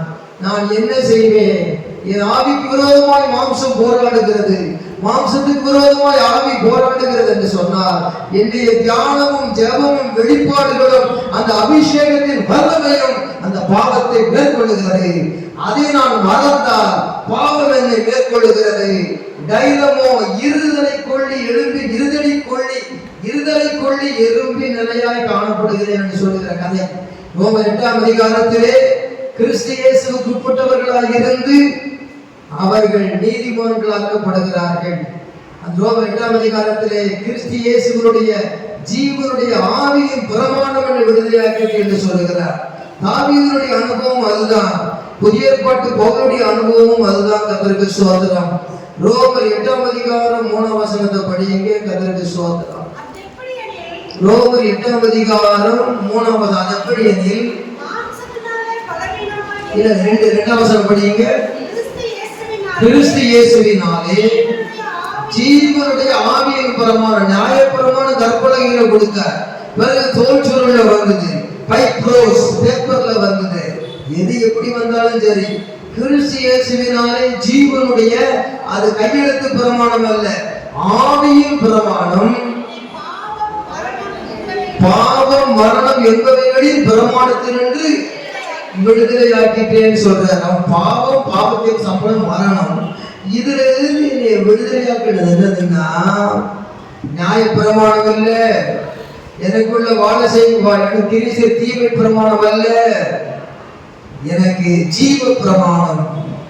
பாவ பிரமாணம் போராடுகிறது, தேவ பிரமாணம் குற்றத்தை சுட்டி காட்டுகிறது. ஆண்டவன் கட்டளை 6 மனமே 6, ஆண்டவன் கட்டளை 6 தப்பு. 10 மனமே 10 தெரியாட்டி வாய பொத்து. ஒரு கற்பனைக்கு 5 கொடுத்தார், அடுத்த கற்பனைக்கு 5 கொடுத்தார். இவன் தனக்கு வேண்டியதெல்லாம் எடுத்துக்கிட்டான். தேவர்கள் என்ன இருக்க வேண்டாம், ஓய்வு நாளை போய்விட்டு அதெல்லாம் விட்டுவிட்டான். தனக்கு சாதகமா உள்ளது மாதிரி எடுத்து 6 வச்சுக்கிட்டு 6 மனமே 6ன்னு பாடுறான். 6 மனமே 6 இல்ல, நல்லா வேதத்தை படிச்சு பாரு, அது 10 மனமே 10, தெரியலன்னா வாய பொத்துன்னு சொல்ற மாதிரி விவரத்தை சொல்லி கொடுக்கணும். ஆகையினாலே இந்த பிரமாணங்களை எல்லாம் தேவ பிரமாணம், நியாய பிரமாணம், அந்த டீச்சர் அது குற்றத்தை உணர்ந்து சரியில்லை, அது சரியில்லை, அப்படி இருக்கிற இப்படி இருக்கிற குற்றத்தை உணர்த்துகிறது நியாய பிரமாணம். அடுத்தது பாவ பிரமாணம். ஐயோ, இந்த பாவத்தை செய்து கொண்டிருக்கிறேனே, விடுதலை இல்லையே, நான் என்ன செய்வேனே அப்படின்னு சொல்லி தனக்குள்ளே இருக்கக்கூடிய பாவ பிரமாணம். ஆனால் தேவனுடைய வார்த்தையாகிய பிரமாணம், இப்படி எழுதி இருக்கிறதே, இப்படி எழுதி இருக்கிறதே, இப்படி எழுதி இருக்கிறதே என்று சொல்லி பானையில் இருந்தவன் அகப்பையில வரும். வேதம் வாசித்தவன், ஜெபித்தவன், தியானித்தவன், சரித்திரத்தை புரிஞ்சவன், முன்னால ஓகோன்னு இருந்தா பின்னால ஒண்ணுமில்லாம போயிடும். முதல்ல ஒண்ணுமில்லாத மாதிரி இருந்தாலும் ரூத்துடைய வாழ்க்கை ஓகோன்னு மாறிடுச்சு. முதல்ல ஓகோன்னு இருந்தாலும் சாலமோன் வாழ்க்கை ஒண்ணுமில்லாம போச்சு. சாலமோன் ஓகோன்னு இருந்தா ஒண்ணுமில்லாம போயிட்டா பொம்பளைகளால. இந்த ரூத்து ஒண்ணுமில்லாத பொம்பளையா இருந்தா போவாச கல்யாணம் பண்ணி ஓகோன்னு போயிட்டா. இப்படி ஏற்றத்தாழ்வுகள் நிறைய பார்க்கலாம். கெட்ட குமாரன் முதல்ல கெட்டு போனா நல்ல குமாரனா மாறிட்டான். நல்ல குமாரனா இருந்தவன் கோபிச்சுக்கிட்டு கெட்ட குமாரனா போயிட்டான். அப்ப ஆரம்பத்தை பார்க்கிற முடிவு நல்லது. ஒரு காரியத்தின் துவக்கத்தை பார்க்கிற முடிவு நல்லது. ஆரம்பமா இருந்தால் முடிவு சம்பூர்ணமா இருக்கும். இவன் வேதத்தை அறிந்தவன், பட்டு தெளிந்தவன், கற்று உணர்ந்தவன். அவன் என்ன செய்கிறான்? தன்னை ஒப்பு கொடுக்கிறான். ஆகா, அது அப்படியா, இப்படி எழுதி இருக்கிறது, இது இப்படியா, அப்படி எழுதி இருக்கிறது, இதை செய்யலாமா, வேதத்தின்படி செய்யக்கூடாது, இப்படித்தான் செய்ய வேண்டிய வேதம் சொல்லி இருக்கிறது. இப்படியெல்லாம் அவன் உணர்ந்து வாழ்கிறவன் தான் தன்னுடைய பரிசுத்த ஆவியை பெற்று அந்நிய பாஷைகளை பேசினாலும், எவ்வளவுதான் ஆவியில் நிறைந்தாலும் தண்ணிக்குள்ள கொஞ்சம் போட வேண்டிய திராட்சை பழத்தை போடும். தண்ணிக்குள்ள போட வேண்டிய பொருள்களை போட்டாதான் அது சுவையுள்ளதா மாறுற மாதிரி பரிசுத்தாகிய ஜீவ தண்ணீரை கொண்டு வேத வசனத்தை புரிந்து கொள்ளும் பொழுது அது ஆவியின் பிரமாணமாக மாறுகிறது. அது ஆவியின் பிரமாணம் என்பதை பரிசுத்தவான் பவுல் ஆவியின் பட்டயம் என்று சொல்லுகிறார். வெட்டு 1 துண்டு 2 போடக்கூடிய சரியான தெய்வீக வெளிச்சத்தை பெறுகிறவர்களே தங்கள் ஆவிக்குரிய வாழ்க்கையில் இந்த பிரமாணத்துக்குள் வருகிறார்கள். இயேசு கற்பலகையை வைத்துக் கொண்டிருக்கவில்லை, தோல் சுருளை வைத்துக் கொண்டிருக்கவில்லை, பைப்ரோஸ் என்ற பேப்பர்கள் இருக்கவில்லை. அவர் உபவாசம் இருந்து ஜெபித்து உபவாசம் இருந்து ஆவியில நிறைந்தாலும் ஆவியின் பட்டயம் அடுக்கடுக்காக அவருடைய பட்டய உரையிலிருந்து வெளிப்பட்டது போல, அந்த அம்பரா துணையில் இருந்து அம்புகளை முருகினது போல அடுக்கடுக்காக வசனத்தை சொல்லிக் கொண்டிருக்கிறார். சாத்தான் ஒன்று சொல்லுகிறான், இப்படி எழுதி இருக்கிறது. 2வது ஒன்று சொல்லுகிறான், இப்படி எழுதி இருக்கிறது. 3வது ஒன்று சொல்லுகிறான், இப்படி எழுதி இருக்கிறது. 3 முறை வசனத்தை தான் கொடுத்தார். அதிலே சொல்லுமா, ஆகையினாலே திரும்ப வசனம் சொல்லணும்னா இரு நான் உனக்கு தோல் சுருளை எடுத்துட்டு வாரேன். ஒரு தோல் சுருளை வெறிக்கும் போது உனக்கு நான் சொல்றேன், அப்புறம் புரிஞ்சுக்கிட்டுவன்னு சொன்னா அதுக்குள்ள தரைக்கு மேலே ஏறி வச்சுட்டு போயிடுவோம். யுத்த வீரன் செல்லுகிற பொழுது அவன் பட்டயம் ரெடியாக உரையில் இருக்கும். அதுபோல ஒரு யுத்த வீரன் அம்பரா துணியான் பறவைகளை எய்து அவன் பிடிக்கக்கூடிய ஒரு வேடன் என்ன செய்வான்? பறவைகளை வீழ்த்துவதற்கு, உயரே இருக்கிற பறவைகளை வீழ்த்துவதற்கு, மிருகங்களை வீழ்த்துவதற்கு அம்பரா தூணி என்றால் அம்புகளை வைத்திருக்கிற பேக்கேஜ். டக்கு டக்கு டக்கு டக்கு உதவி வில்ல வச்சு அடிப்பான் நாளேற்று. அப்படிப்பட்டது போல வேதத்தை வாசித்து வாசித்து வாசித்து யோசித்து யோசித்து யோசித்து அப்பி யாசித்து சாத்தானை ஜெயித்து ஆண்டவருடைய மகிமையிலே ஜெயம் பெற்று வாழ வேண்டும் என்று சொல்லி ஆண்டவர் நமக்கு திருவுளம் பெற்றுகிறார். நன்றாக வாலிபா கன்னிகை, நீ சின்ன சபையா பெரிய சபையா, சிறுமந்தையே பயப்படாதே, கற்க பிதா உனக்கு ராஜ்யத்தையே கொடுக்க போறாரு. அதனால கூட்டத்தை பார்த்தா நான் கண் திறந்து பார்த்து எண்ணணும், கூட்டத்தையே பார்க்க மாட்டேன். 3 பேருக்கு தான் கருத்து பேசிட்டு போயிட்டு 1000 பேரும் அதே பிரசங்கம் தான், 5 பேரும் அதே பிரசங்கம் தான். வேதமே வாசிக்கிறது இல்லை, வாசித்தால் தியானம் செய்கிறது இல்லை, தியானம் செய்தால் அதன்படி வாழ முடிவெடுக்கிறது இல்லை. ஆர்காப்தி கவனம் என்று சொன்னா ஆண்டவருக்கு நமக்கு உடன்படிக்கை. அந்த உடன்படிக்கை எடுத்தால்தான் வாழ்க்கையிலே சிறுமையிலிருந்து பெருமை அடைய முடியும். உலகத்திலே அந்த பெருமையால் வாழ்கிற வாழ்க்கை நமக்காக அல்ல, தேவனுடைய விளக்க வேண்டிய அந்த மகிமையிலே சிறுமை, அதிலே உலகத்திலே கிடைக்கிற வாழ்க்கை ஒரு பெருமை. ஆபிரகாமின் பெருமை, ஆபிரகாமின் தேவன் என்று சொல்லுகிற ஆண்டவருடைய மகிமை, அதுவே அநேகருக்கு சாட்சியாக விளங்குகிற இனிமை. ஒரு தனிமையான ரூத்துடைய வாழ்க்கையை பார்க்கும் பொழுது உம்முடைய ஜனம் என்னுடைய ஜனம், உம்முடைய தேவன் என்னுடைய தேவன், உம்முடைய இருக்கிற இடம் என்னுடைய இருக்கிற இடம். சாப தவிர உன்னை விட்டு என்னையை பிரிக்க எதுவுமே கிடையாது. உன்னை விட்டு என்னையை பிரிக்க முடியாது, என்னையை விட்டு உன்னையை பிரிக்க முடியாது. ஓர்பால் வந்தா அத்தை என்ன செய்யணும்? போமா, நீ போய் உன் ஜனங்களோட வாழ்ந்துட்டு ஒரு முத்தம் விட்டு போயிட்டான். ஆனா இந்த ரூத் என்ன செய்தா? முத்தம் விட்டுட்டு போகல, அவ சத்தமிட்டு சொன்னாலும் அவளோடு போராடி வாழ்க்கையிலே தன் வாழ்க்கையை தத்தம் செய்து உனக்கு பின்னே நான் வருகிறேன் என்று ஒரு உடன்படிக்கையோடு கூட போனார். இந்த ரூத்தை பற்றிய சரித்திரத்தை நீங்க எல்லாரும் படிச்சிருப்பீங்க. அல்லேலூயா சொல்லுவோமா? அல்லேலூயா. ரூத்து புத்தகம் எத்தனை அதிகாரம்? 4. நல்லா கேளு, பைபிள் படிக்கணும். ரூத்து புத்தகம் படிக்க எவ்வளவு நேரம்? மெதுவா படிச்சா 1/2 மணி நேரம், கொஞ்சம் குயிக்கா படிச்சா 20 நிமிஷம். ரூத்து புத்தகம் 4 அதிகாரம். ரூத்து புத்தகம் அதிகாரம் 4. நல்லா கேளு, அதன்படி வாடு. படிக்கிறதுக்கு வேகமா படிச்சா 20 நிமிஷம், மெதுவா படிச்சா 1/2 மணி நேரம். இந்த ரூத்து புத்தகத்துல எத்தனை வசனம் இருக்குன்னா 85 வசனம் இருக்குது. வயசு 80 ஆகிற வரைக்கும் ஒரு வசனமா படிச்சா கூட அவன் 80ல செத்து போயிட்டு 5 வசனத்தை விட்டுருவான். ஆகவே எப்போதாவது பைபிள் கருத்து படிக்க கூடாது. லட்டுவனை கொடுத்தாக்கி முழுசா ஒழுங்கிடுறேன். அது மாதிரி ஒவ்வொரு புத்தகத்தையும் ஒழுங்கணும், விளங்கணும், வாழ்க்கையில மகிமை விளங்கணும், சாத்தான் அதை பாட்டு கலங்கணும். அல்லேலூயா. தேவனுடைய மகிமை விளங்கணும் என்று சொல்றோம். இந்த ரூத் என்றால் அந்த பெண்மணியை பற்றி நீங்க சரித்திரத்துல பைபிள்ல தான் படிச்சிருப்பீங்க. அந்த ரூத்து வந்து மோவாபிய பெண்ணு படிச்சிருப்பீங்க. மோவாப்ல ஒரு தெய்வத்தை வணங்கிட்டு இருந்தாங்க. யாருக்கா தெரியுமா? கோமோஸ் தெய்வத்தை வணங்கிட்டு இருந்தாங்க. அந்த தெய்வத்திட்ட வந்து அந்த மோவாப்ல இருக்கிறதான எல்லா பிள்ளைகளையும் கொண்டு போய் நிறுத்துவாங்க. மோவாபின் அரசன் பார்த்து ரைட்டு, இந்த பொண்ணை வந்து நம்ம கோமோஸுக்கு பலி கொடுக்கலாம்னு சொல்லும் போது அந்த மோவாபிய பெண்ணாகிய ரூத்தையும் கொண்டு நிறுத்துறாங்க.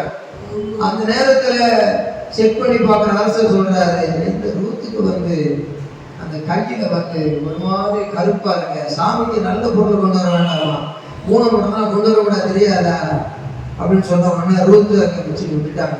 ரூத்துக்கு எல்லாம் கற்றுக் கொடுத்தாச்சு. கோவேசிக்கிட்ட உடன்படிக்கை பண்ணி எல்லாம் கற்றுக் கொடுத்தாச்சு. அடுத்த பிள்ளைக்கு வந்து பலியாக்க போறாங்க. அதை பார்த்து தாங்க முடியாம மனசாட்சி உடஞ்சி அழுது ஓடி வர்றாங்க. இப்படியா அவங்க சாமி சொன்னதுன்னு பின்னால்தான் உணர்ந்துக்கிட்டான். ஆனா இதுதான் சரின்னு சொல்லி அவ செய்யத்தக்கதாக அவள் அங்க பெரிய ஒரு பொறுப்புல வச்சாங்க. ரூத்தை மோவாபி அரசனுடைய அரண்மனையில அரசனுடைய கண்களை தயவு கிடைத்து மிக அழகான பெண்ணா இருக்கிறாள்னு சொல்லி ரூத்தை வந்து பெரிய தலைமை பொறுப்புல வளர்த்து மதபோதினி, அறிவானந்த போதினி இல்லை, மத போதினி, அறிவே கிடையாது இவளுக்கு. இந்த தவறானதை கற்றுக் கொடுத்து கோமோஸுக்கு பலி கொடுக்கறதுக்கு எல்லாரையும் ஒப்பு கொடுக்க வையி, அவங்க ஒப்பு கொடுக்க வச்சு இங்க ஒண்ணு நிறுத்துன்னு சொல்லி ஒரு மத போதனையாக மாத்திட்டாங்க. அந்த நாட்டுக்குள்ள போனதுதான் நம்ம நகோமி அம்மா குடும்பம். எருமலேக்கு செத்து போனாரு, 10 வருஷம் வாசம் பண்ணாங்க. மக்லோனும் செத்தான், கிளியோனும் செத்தான். மக்லோன் எப்படி செத்தான்? மக்லோனையும் தூக்கி மோவாப் தேசத்துல அடிமையா போட்டாங்க. அடிமைப்பட்ட இடத்துல கிரீடங்களை செய்துக்கிட்டு இருக்கிறாங்க. கிரீடங்களை செய்து எந்தெந்த பிள்ளைய பலி கொடுக்குறாங்களோ அந்தந்த பிள்ளைக்கு தலைக்கு வந்து தங்க கிரீடம், அந்த தங்க கிரீடத்தை செய்து தலைமையில வச்சு மோவாப்ல இருக்கிற கோமேசுக்கு பலி கொடுக்க போகும்போது அந்த மக்களோடு என்ன செய்தான்? அவள்கிட்ட வந்து சூப்பர்வைசிங் பண்ணி இதெல்லாம் சரியா இருக்குதா, கிரீடம்லாம் சரியா இருக்கான்னு பார்க்க ரூத்து வருகிற. அந்த ரூத்து வருகிற நேரத்துல கிரீடம் அழகா இருக்குன்னு சொல்றீங்களே, உயிர் அழகா தெரியலையான்னு சொல்லும் போது என்ன சொல்ற? எங்க கோமேஸ் தெய்வத்தை எங்க அரசர் ஏற்படுத்துற காரியங்கள் நாங்க மத போதிலையா இருக்கிறேன், எனக்கே நீ சொல்றியான்னு கேட்டு கடைசியில கொஞ்சம் கொஞ்சமா அவளுக்கு ஆண்டவர் கிரியை செய்து கொஞ்சம் வா எனக்கு இதை சொல்லு அப்படின்னு சொல்லி சொல்லி சொல்லி அவர்களுக்குள்ளே ஒரு காதல் உண்டாகி அவர்களுக்குள்ளே ஒரு மனப்பிடித்தம் ஏற்பட்டு மக்லோனை திருமணம் பண்ணுகிறாள். யாரு? ரூத்து. அந்த மக்லோன் யாரு? பெத்லகேமியனாகிய மக்லோன் அங்கே திருமணம் ஆன பிறகும் அவனை தப்புவிக்கு இந்த பெண்ணானது மோவாப் தேசத்துல மகதேடி என்ன செய்யறான்? நான் தானே மதகுரு, நான் அரச மாளிகையில் இருக்கிறேன், உன்னை காப்பாத்துறேன்னு சொல்லி கூட்டு வரும்போது படையாளிகள் பிடித்து அணிந்து கொண்டு போடுகிறார்கள். மக்லோ அவனுக்கு பேர் பெருவீனன்னு பேர், ஆனா கர்த்தருக்குள் பெலவான். ரூத்த ரட்சிப்புக்குள்ள நடந்தவன் மக்லோ, கல்யாணமும் பண்ணனான், ஆனால் கொன்று போட்டார்கள். ரூத் என்ன செய்தால்? விதவையானாள். ஒரு விதவையானது மாத்திரமல்ல, ஏற்கனவே நகோமி எலிமெலேக்கு எழுந்து விதவையானாள். 2 விதவையும் சேர்ந்து அங்க பிரிய வேண்டிய நேரத்துல உடன்படிக்கை பண்ணி கொண்டு வந்து அப்படியே பெத்லகேமுக்கு வருகிறார்கள். வந்த நேரத்தில் அவருடைய வாழ்க்கை ஒரு உலக பிரகாரமாக பாவ மோவாபிலே அவள் பெரியவளாக பெயர் பெற்று விளங்குவதை விட ஒரு பெத்லகேமுடைய எருசலேமின் அந்த பெத்லகேமின் பகுதியிலே வந்து ஒரு தேவ மகளாகவும் ஒரு ஆசீர்வதிக்கப்பட்டவளாகவும் டபுள் ஃபோல்ட் பிளஸிங்ஸ். அங்கே ஒரு sinner, no spiritual, winner in the worldly life. இங்கே மோவாப்ல winner in worldly life, there is no godly life. But this Jerusalem, Bethlehem, here godliness and worldliness, both double fold blessings comes to Ruth. ஆகவே இந்த உலகத்துக்காகவே அல்ல, பரலோகத்துக்காகவும் உலகத்துக்காக சேர்ந்து வாழ ஆரம்பிக்கிற வாழ்க்கை தான் சிறுமையிலிருந்து பெருமை அடைந்து தேவனுக்கு மகிமை கொடுக்கிறது. ரூத் வருகிற உடன்படிக்கையோட வந்த உடனே எல்லாரும் நகோமியான்னு கேட்ட உடனே, ஏன் என்ன சொல்றீங்க, நிறைவுள்ளவளா போனேன் குறைவுள்ளவளா வந்தேங்கிறா. உண்மையாகவே பஞ்சப்படைக்கு பெத்லகேம்ல இருந்து போன போது குறைவு. ஆனா ஏன் அந்த வார்த்தையை சொன்னார்? நான் கண்ணுக்கடங்கான கணவன் தான் இருந்தேன். அடுத்தது பிள்ளைகள் 2 தங்க கட்டிகள் சிங்க குட்டிகளா இருந்தாங்க. 4 பேர் அருமையா ஒன்னா இருந்து போனாங்க பஞ்சப்படைக்கு. இப்பொழுது புருஷனும் செத்தான், மகளும் செத்தான், கிளியோனும் செத்தான். கணேசன் நான் தனிமரமாடியதே, கனிமரமாயிருந்தேன், பஞ்சம் ஒன்றுதான் இருந்தது. தஞ்சம் என்று போன அந்த மோவாபிலே நெஞ்சம் அதிர்ந்தது. நானோ இப்பொழுது கனிமரமாய் இருக்க வேண்டியவள் தனிமரமானதே என்று தலை குனிந்து நிற்கிறார். அந்த நேரத்திலே தான் வந்து சேர்ந்த இடம். எங்கே துவங்கினாலோ அங்கே வந்து சேர்ந்தார். நம்முடைய ஆண்டவர் விசுவாசத்தை துவக்குகிறவர் முடிக்கிறவருமாய் இருக்கிறார்.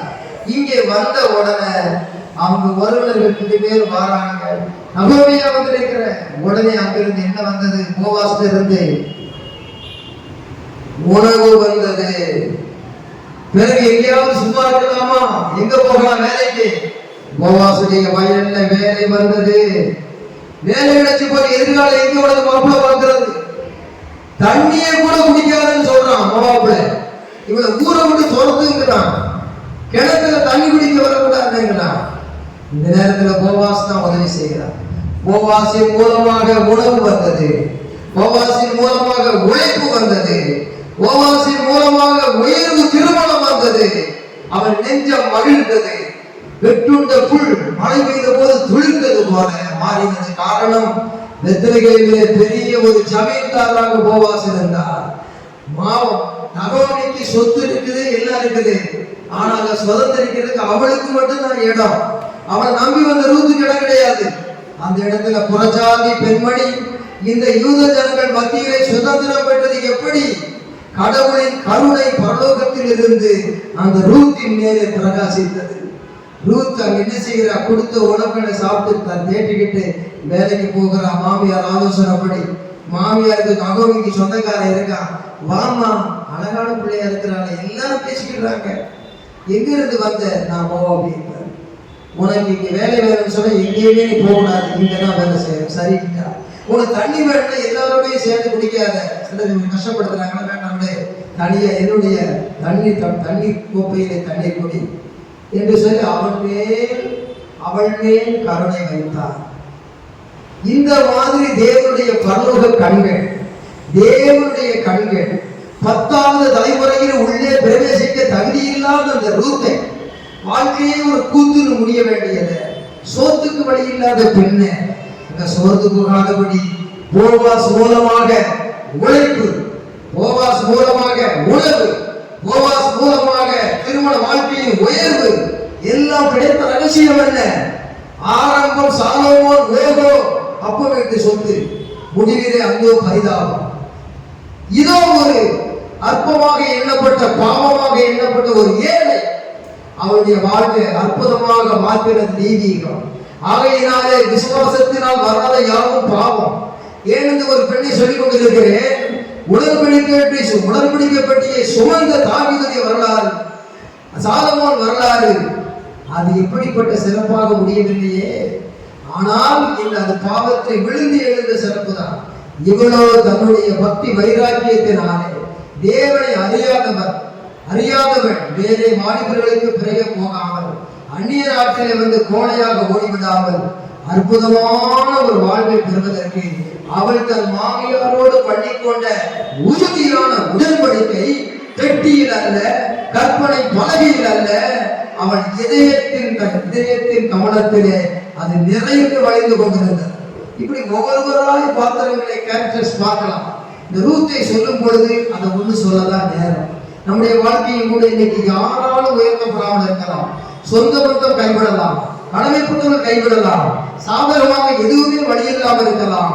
என்னுடைய வாழ்க்கையிலே ஒரு விதவிதாக இருக்கப்பட்டவள் இவ்வளவு ஒரு விசேஷமாக உயர்த்தப்பட்ட காரணம் என்ன? உடன்படிக்கை. என்ன வந்தாலும் சரி, இடத்துல ரயில் எடுக்காலும் தண்ணி எடுக்காலும் சொன்னாலும் சரி, ஊரை விட்டு ஓடிப்போன்னு சொன்னாலும் சரி, வந்த இடத்துல தன் உடன்படிக்கையிலே உறுதியாக இருந்த காரணம், அந்த மக்களோன் மூலமாக யெகோவா தேவனை ஒரு புறஜாதி அறிந்து கொண்டார்.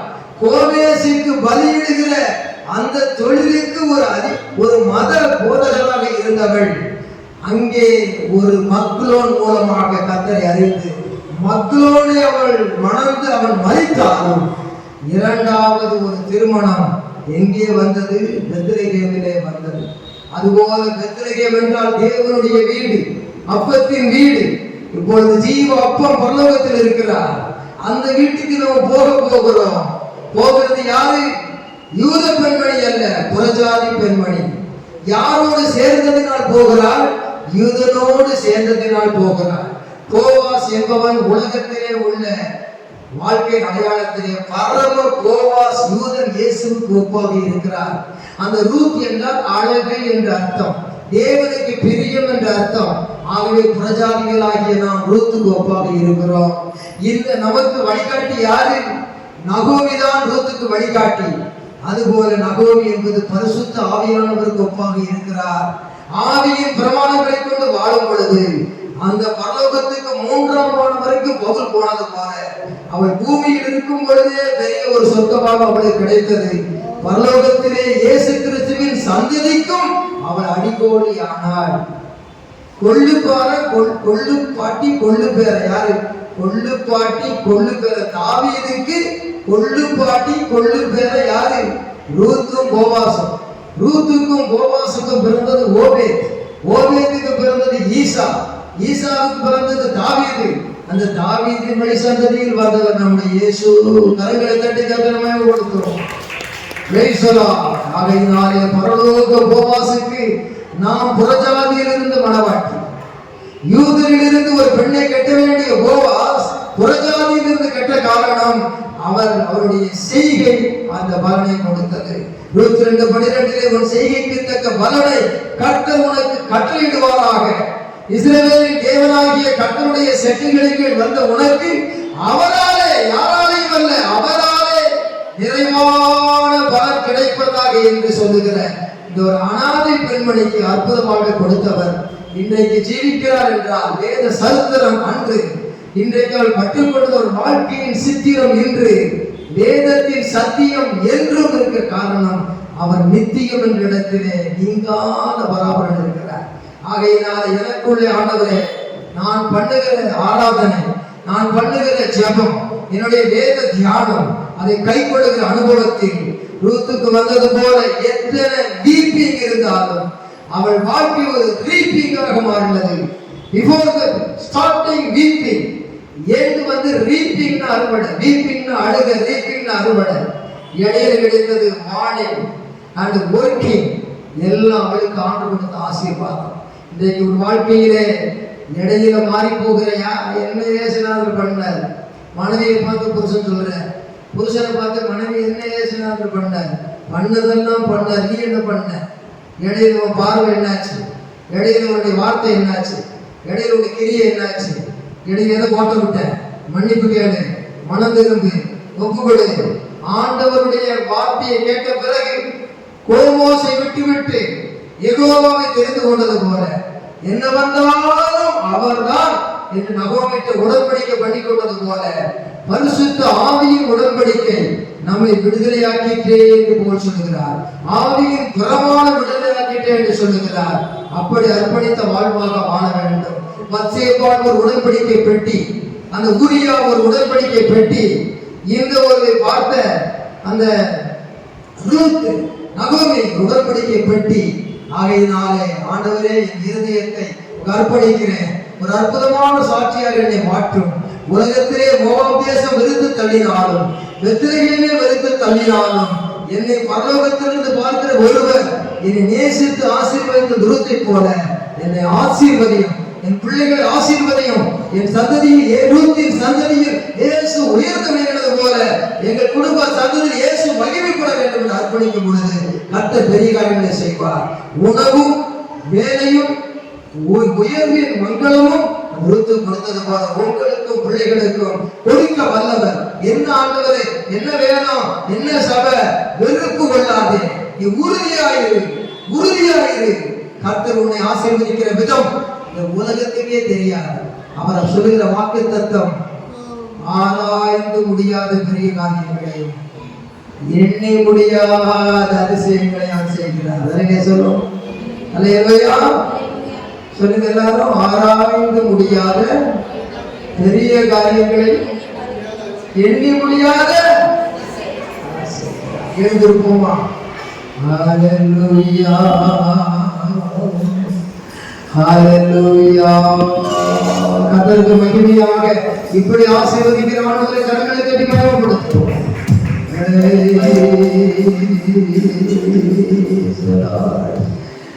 வழி நடத்தும் வல்ல தேவன்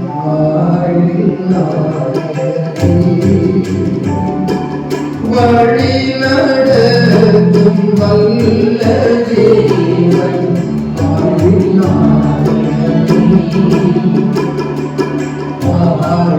நாயகனே, நம் தாழ்வில் தாயகனே,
உடன்படிக்கை கட்டி எங்கள் மத்தியில் இருக்கிறதுக்காக நன்றி. உடன்படிக்கை கட்டி எங்கள் வாழ்க்கையில் இந்த வீட்டில் இருக்கும் போது கர்த்தரை ஜெயத்தை கட்டிற்காக உமக்கு நன்றி ஆண்டவரே ஸ்தோத்திரம். அந்த கேட்ட வசத்தின்படியாக கர்த்தர் ஆண்டவரே ஸ்தோத்திரம், ஆண்டவரே ஸ்தோத்திரம். எண்ணி முடியாத அதிசயங்களை செய்கிறவரே ஸ்தோத்திரம், ஆராய்ந்து முடியாத பெரிய காரியங்களை செய்கிறவரே உமக்கு நன்றி, நன்றி ஆண்டவரே ஸ்தோத்திரம். செய்து கொடுத்த உங்க தாசனை நீ மறைத்து ஆண்டவரே கர்த்தருடைய வார்த்தை வெளிப்படுத்துக்காக உமக்கு நன்றி. கேட்ட வசதிப்படியாக கர்த்தர் ஆண்டவரே இஸ்ரவேலை ஆசீர்வதி கர்த்தருக்கு பிரியம் என்று சொன்னது போல கர்த்தர் ஆண்டவரை எங்களை ஆசீர்வதித்துக்கு பெருகவே பெருகப்பட்டதுக்காக உமக்கு நன்றி ஆண்டவரே. மற்ற மத்தியிலும் எங்களை சாட்சியாக கிருபைக்காக உமக்கு நன்றி. கர்த்தர் இந்த ஓய்வு நாளை வந்திருக்கிற ஒவ்வொரு சிறியரையும் பெரியவரையும் கர்த்தர் அவர் குடும்பத்தாரை ஆசீர்வதிப்பார், இஸ்ரவேல் குடும்பத்தாரை ஆசீர்வதிப்பார். வாக்கியப்படுங்க வந்திருக்க ஒவ்வொரு பிள்ளைகளிலும் இந்த தலை முதல் பாதம் வரை ஆசீர்வாதம், பலன், சுகம், ஜீவன் ஆண்டவரே ஸ்தோத்திரம் தங்குபடியாக செபிக்கிற ஆண்டவரே ஸ்தோத்திரம். கர்த்தருடைய வல்லமை ஆண்டவரே ஸ்தோத்திரம், உடைய மகிமை எப்பொழுதும் எங்களை சுற்றி இருக்கிறமாய் ஜெபிக்கிறேன். எங்கள் போக்கிலும் வருகிற ஆண்டவரே ஸ்தோத்திரம், ஆண்டவரே எங்கள் பாதகமாய் ஜெபிக்கிறோம். எல்லாத்தையும் கருத்தில் ஒப்புக்கொள்கிறோம் ஆண்டவரே. மீட்பர் இயேசுவின் நாமத்தில் நல்ல பிதாவே, ஆமென், ஆமென். கர்த்தராகிய இயேசு கிறிஸ்துவின் கிருபை, பிதாவாகிய தேவனுடைய அன்பு, பரிசுத்த ஆவியின் ஐக்கியம் நம் அனைவரோடும் நிலைத்திருக்கிறது. அல்லேலூயா.